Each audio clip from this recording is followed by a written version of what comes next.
Ainsi, les amigos, si je peux vous appeler comme ça. Non, on ne t'autorise pas à nous parler comme ça. Je peux vous appeler comme ça? Non, on n'accepte pas que tu nous parles comme ça. Les dragons. Ça me rappelle dans South Park, je sais pas ceux qui ont vu le principal PC, il y a Cartman qui l'appelle amigos et il dit tu utilises un mot hispanique en faisant une tentative d'intimidation. Je sais pas s'il y en a qui ont la ref. Il est trop fou, principal PC.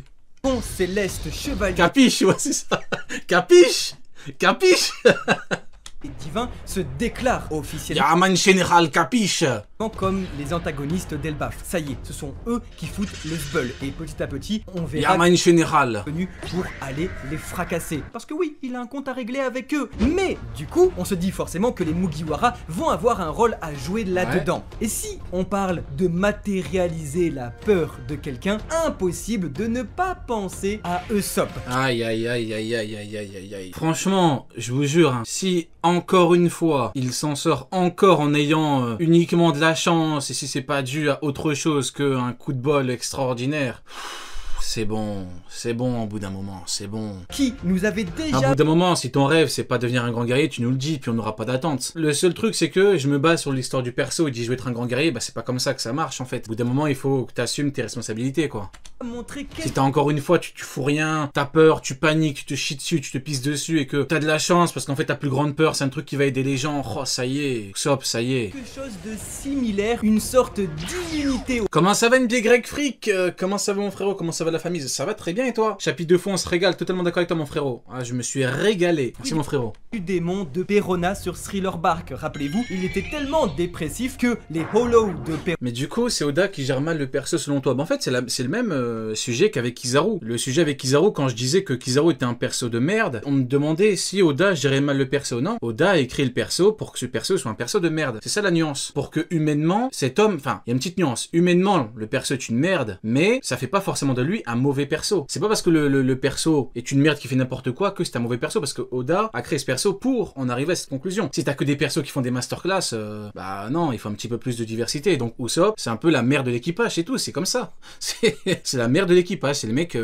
qui fait rien pour avancer. Perona n'avait aucun effet sur lui. Et ce que la rencontre Sommers-Usopp... Et ah, Man Général. Non, oh là là. Man Général contre Usopp. Ouais, franchement, si Usopp vient à bout de Man Général... Non, vaut mieux pas que je termine ma phrase. Ne peut pas être... Ah, ça serait une dinguerie. Non, je vais rager. Non, je vais rager. Non. Excellente pour prouver l'évolution de... Ça dépend du contexte. Ça dépend du contexte. Ça dépend comment. S'il le bat en ayant un power-up suffisamment puissant pour... S'il le bat parce que sa plus grande peur, c'est un truc qui va se retourner contre Man Général... Non, ça ce serait... Top dans One Piece. Ce serait dégueulasse. Et c'est pas rien de le dire, on sait très bien qu'ici, c'est l'arc du sniper, c'est l'arc de Usopp, il l'arc d'Usopp rêvait de devenir un brave guerrier des mers et c'est peut-être le moment parce que Giga Theory, écoutez ça. Ok. Giga Theory les frérots, Giga Theory on y est. C'est maintenant. Est-ce que ce serait une théorie incroyable ou pas? On écoute. Ah, je trouve que ce serait ultra prenant, surtout mature dans l'écriture et en plus très touchant. D'une manière ou d'une autre, j'aimerais beaucoup que Sommers matérialise la peur de... C'est ce que je disais à 2 secondes en fait, ouais, ok. Et qu'on se rende compte que ce serait lui-même. Mieux encore, il pourrait... Ah non, ok, c'est différent. C'est pas que sa plus grande peur se retourne contre Man Général, donc c'est autre chose. Personnifier la peur de Sop par Sogeking. Enfin, on pourrait avoir la rencontre de ces deux personnages qui ont déjà été dissociés dans l'esprit de Usopp. Rappelez-vous de Thriller Bark. Attends, donc sa plus grande peur, ce serait lui-même. Je cherche comment tu justifies le fait que ta propre peur, enfin ta plus grande peur, c'est toi-même. Il se parlait à lui-même comme si c'était deux personnages. Aujourd'hui, Eiichiro-Oda pourrait nous faire cette rencontre-là. Et Usopp... J'essaie d'avoir la vision, là.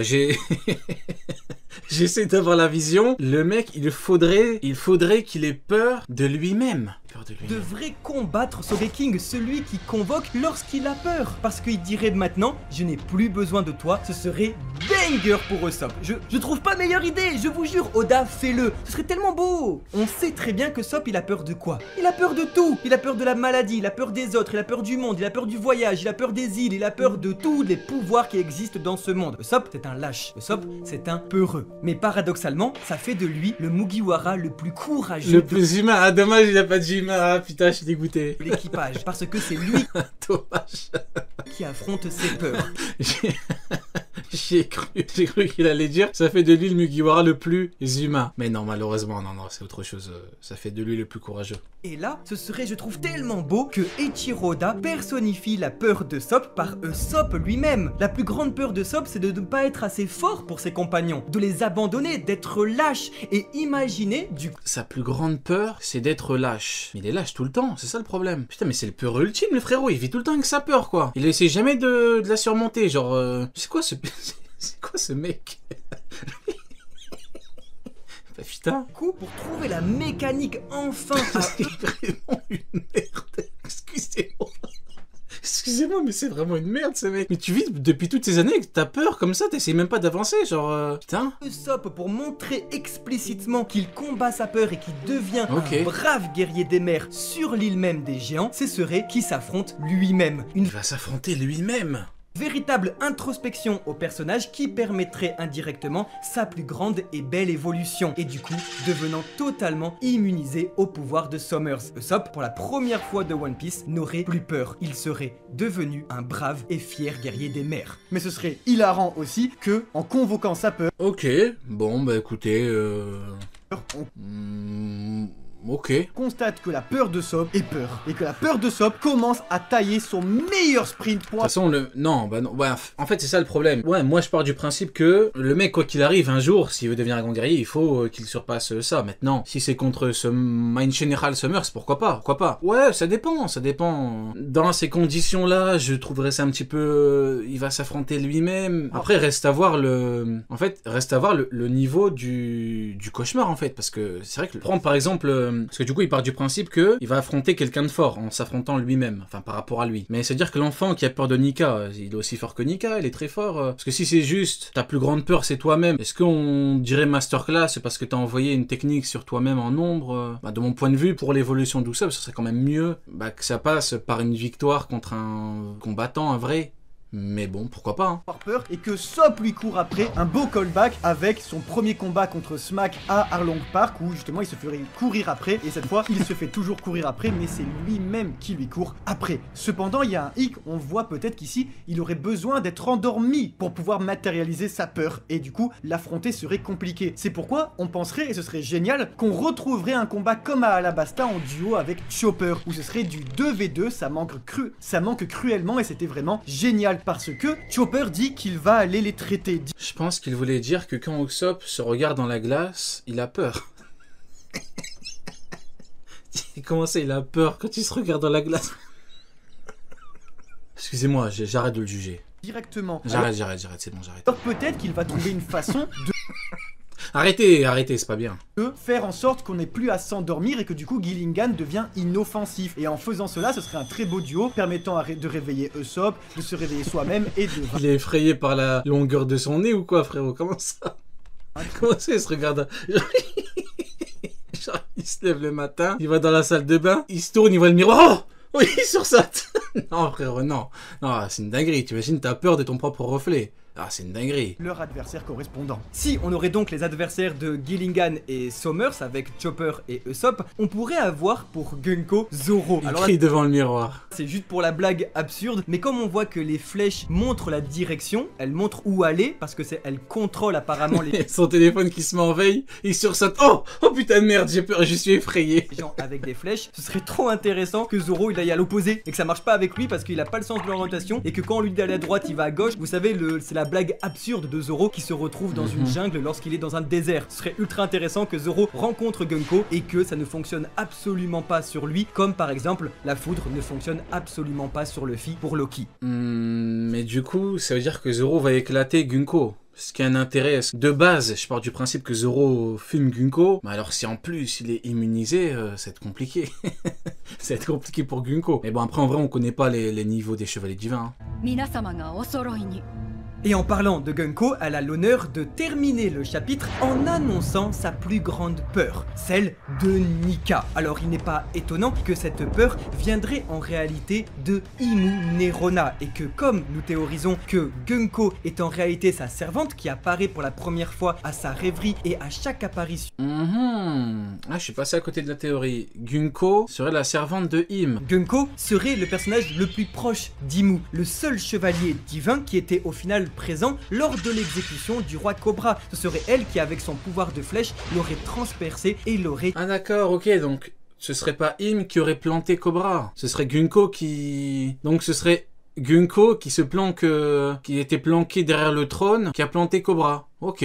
Rappelez-vous de la réaction de Imu lors du Haki de Joy Boy au chapitre 1122. C'est la seule chose qui l'a fait transpirer. Forcément, si Gunko est la servante ultime de Imu, il ne serait pas étonnant qu'elle partage également sa plus grande peur. Du coup, Im a servi à quoi? À part se transformer, bah... à rien. À rien, frérot, c'est tout. Ainsi, la dernière page que vous voyez sur ce chapitre représente alors un monde qui serait craint de... Ouais, pourquoi pas, franchement, pourquoi pas. Peut-être que c'est Gunko qui l'a planté avec... Ouais, c'est vrai qu'on partait du principe, en tout cas moi je partais du principe que ça prouverait que Im a les pouvoirs de Gunko, donc ce qui implique qu'elle aurait pourquoi pas également les pouvoirs des autres. Une façon de rendre Im un peu plus cheaté. Maintenant, si c'est Gunko, c'est Gunko. Hein. Tous les enfants, le monde le plus Du coup, Gunko a fait très mal à Sabo. Ah ouais, effectivement, vu comme ça, c'est vrai. C'est vrai, c'est vrai, c'est vrai. redouté par... Vu comme ça, c'est vrai que du coup, elle lui aurait vraiment fait mal avec sa flèche. Alors que si c'était Im, bon certes, c'est un coup pendant que Sabo se barre. Mais ça avait plus d'impact de se dire que Im, entre guillemets, juste avec une flèche, elle l'aurait mis dans cet état. Si c'est Gunko, les flèches, ils font mal, hein. par les gosses. Et il est très important de savoir que dans One Piece... Mihawk, il a peur de Vista, je te jure que c'est vrai, frérot. Sur Mihawk, 200% c'est Vista, frérot. 200%. Un monde où les... Comment t'expliques que Vista soit le seul Daikingo au monde qu'on connaît, qui soit vivant, et que Mihawk ne soit jamais parti le voir? Obligé, il y a un gros Vista avec des gros pecs en forme d'ombre si tu utilises tes pouvoirs sur Mihawk. Bien évidemment. Bien évidemment. Enfants ont peur. Ou alors Jose, parce qu'il s'est foutu de sa gueule devant tout le monde. Peut-être. C'est par définition... Ou alors Crocodile, parce qu'il a stoppé devant tout le monde, je sais, ça peut être plein de gens. Il est effrayé. Le scénario... Ou alors Tokikake, peut-être, qui est venu pour le pull-up sur son île, peut-être. Catastrophique le plus redoutable pour Eiichiro Oda. En effet, One Piece c'est écrit pour les enfants et il le dit lui-même. Qu'est-ce que représente One Piece? Une histoire que j'aurais aimé lire quand j'étais enfant. Alors le monde... Ouais, mais une histoire pour les enfants, le bas il a plus de 25... Combien? Plus de 23 ans maintenant. Beaucoup de grands tontons maintenant qui suivent au PAC. Pour les enfants. Le plus redouté par les enfants, croyez-moi bien que de tous les arcs... Puis vu les dingueries qu'il y a dans son manga, comme la mère sur Wano, là, si ça c'est pour les enfants, c'est chaud, hein. Ah, ils les élèvent à la dure, les enfants. Vous regardez ici le scénario le plus cataclysmique. Alors pas étonnant qu'on parle ici de fin du monde. Mais alors qu'est-ce qu'il faudrait pour conjurer tout ça? Comment ça va être la star, mon frérot? Il faudrait que Monkey D. Luffy, et comme à... Mieux que jamais affronter le bras droit de Garp, le terrible. tous les arcs de One Piece, retrouve un petit enfant... Le fameux Bogart. Comme il le faisait... La légende, le second de Garp. Ça me rappelle à l'époque de la rue, c'était exceptionnel. Ça nous disait, là où Rayleigh était le second du roi des pirates, Bogart était le second de son plus grand rival. Garp, le mec il s'est planqué comme un rat dans son navire, il s'est enfui de la ruche en laissant Garp dans la merde. Avec Otama pour lui promettre qu'il s'est planqué comme un rat. Fera de son pays un meilleur endroit où vivre. Si, avec Otama, il lui disait, parce qu'elle avait la dalle H24, qu'il ferait de Wano Kuni un monde où l'on peut manger à sa faim, alors peut-être qu'en voyant Colon, il lui dirait qu'il veut bâtir un monde où les enfants ne connaissent plus la peur. Et c'est ça le Nika que les enfants attendent, un individu qui serait capable de faire... Ça j'aime bien, un monde où les enfants n'auraient plus jamais peur. Évanouir leur peur grâce à son sourire. Si cette fin de chapitre... C'est pas mal. Maintenant, le problème, c'est que Elbaf, c'est un pays qui est plutôt en paix. On nous l'a présenté comme tel. Pourtant, les enfants, ils ont quand même peur. Donc, comment tu pourrais éradiquer la peur des enfants? Je sais pas si c'est possible. Un monde où tout le monde, où ses amis pourraient manger à leur faim. Mais un monde où les enfants n'auraient plus jamais peur, j'ai bien envie de voir comment ils feraient ça, mais bon. Vous semble familière, c'est parce que vous l'avez déjà vu il y a de cela 4 épisodes au chapitre 1138. Le Alley Et sa fameuse fresque. En effet, les 2 pages sont étrangement des dessins d'enfants. Dans un cas, ce sont leurs plus grandes peurs, leurs marques, et de l'autre, potentiellement leurs rêves. Alors... C'est que ouais, les enfants... Ouais, je vois ce que tu veux dire, JJK, quand tu dis des enfants de guerriers qui sont censés devenir des guerriers. Ouais, je vois ce que tu veux dire. Ouais. Monkey D. Non, les nouveaux enfants d'Elbaf, on veut pas se battre. Laisse-les grandir à leur rythme, frérot, ce sont des enfants. Voilà, toujours... devoir forger un monde où les enfants vont pouvoir faire s'évanouir leurs plus grandes craintes, leurs plus grands cauchemars, un monde qui serait le rêve d'un enfant. Ok, bon, bah écoutez, un monde où les enfants n'auraient plus jamais peur.